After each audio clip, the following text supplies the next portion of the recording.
Okay, this is part 2 of the same thing, because I was so long-winded that I couldn't get it all out there. And that's in the past though, right? So now we're fresh. We're in a new video, so I'll be a little bit better on this one, okay? But so, living in the past. The pitfalls of living in the past that we face when we do that. This is what you do to your relationships when you live in the past, okay?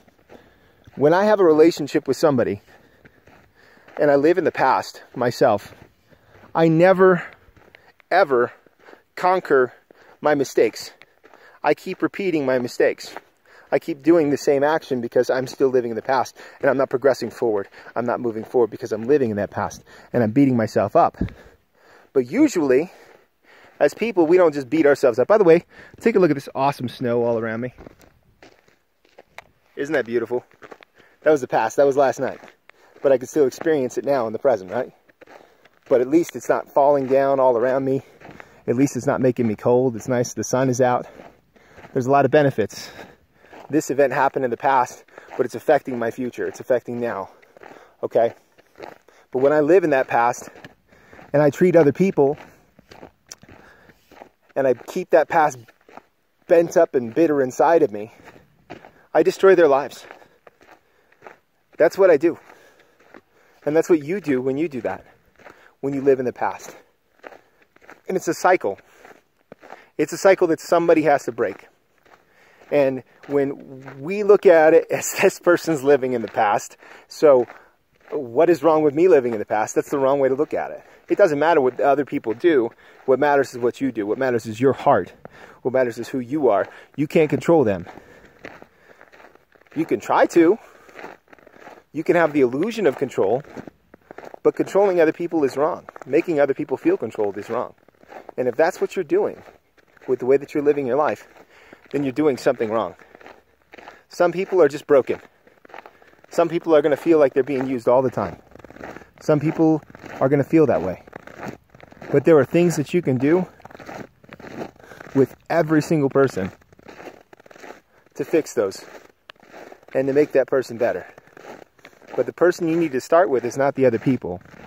You see, there's a principle in the Bible that's interesting. In Isaiah, what happens is Isaiah sees his sin first before he sees the people's sin, right? In Isaiah chapter 6, in the year the king Uzziah died, I saw also the Lord sitting upon a throne, high and lifted up, and his train filled the temple. Above it stood the seraphim. Each one had 6 wings. With 20 covered his face, with 20 covered his feet, and 2 could fly. And one cried unto another, saying, Holy, holy, holy is the Lord of hosts. The whole earth is full of his glory.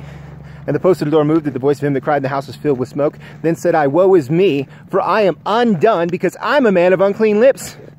Right there, he acknowledged his problem. And I dwell in the midst of a people of unclean lips. Then he acknowledged their problem. Okay? That's what happens. We need to acknowledge our problem first and deal with our stuff, and then we can help other people. It's just like being on an airplane.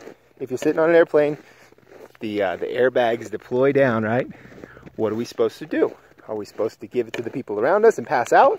Or are we supposed to help ourselves and then give it to the people that are around us? Because if they did pass out, the oxygen is going to save them. That's how we're supposed to handle our lives. Fix your problems before you worry about anybody else's problems. Before you look at anybody else's problems, you better fix what's inside your heart. Jesus talks about the same principle, doesn't he? Talking about the beam that's in our own eye and the splinter that's in somebody else's. We all know that principle, right? It's the same principle we need to live by. Fix your problems before you worry about fixing other people's problems. Stop living in that past. Stop beating yourself up. Stop beating the people up around you. You are amazing. You're incredible. You have the opportunity to grow. You have the opportunity to better yourself. You have the opportunity to better yourself today and to use that past as a taskmaster to push you along, to remind you of what you don't want to be. Now, yeah, it sucks.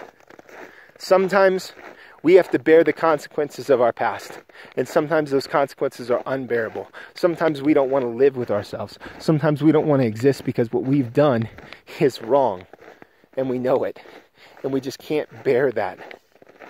But don't give up. It takes time.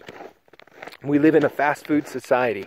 We expect our food to be here 30 seconds after we order it.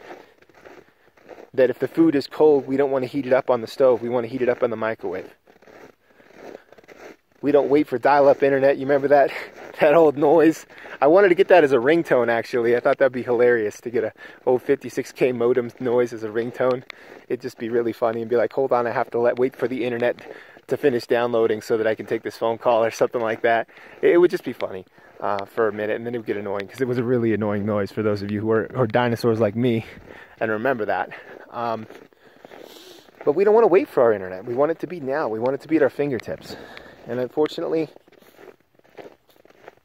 that's a convenience that doesn't exist in life. And I think that's a convenience that messes up a lot of people, is we expect everything now. You know what? Sometimes we get it now. And when we do, we better count our blessings. And we better be very careful not to duplicate what created the problem, because if we do that, it's going to take longer and longer. And we're going to push people further and further away. And if you keep pushing people away in your life, and that's what you do, you're going to be left with nobody. And that's a terrible place to be. That's what I did. I pushed people away to the point where I was left with nobody. To the point where even though I was going through the darkest place and the deepest, darkest pit hole that I was going through, I didn't have anybody there. I had people who responded, but at the time that I needed them to, the people that I needed weren't there. Because I'd allowed my bitterness over the past that other people had done, because other people wound you, and sometimes we look at everybody else under that microscope, right? That we're going to get wounded and we're going to get destroyed and we're going to get taken advantage of or something. Sometimes we do that, and that's what I was doing. So I was looking at the wrongs from other people, even the wrongs from the same people, and I was pushing them away because in my mind I just couldn't cope with it. I couldn't deal with it because I was caught up in my own past. And I would look at a mistake that I made, and I would dwell on that mistake, and I'd think about, oh man, I made a big mistake, a big mistake. How do I fix that? How do I not do that again? And that negative thinking would produce the problems that would create themselves in my brain, and it would produce it in my life. There's truth to the law of attraction. Now, again, some Christians are going to look at me and they're going to say, Josh, you're way off the wall. You said the law of attraction. There is. The thoughts that we manifest in our heart often produce real things coming true.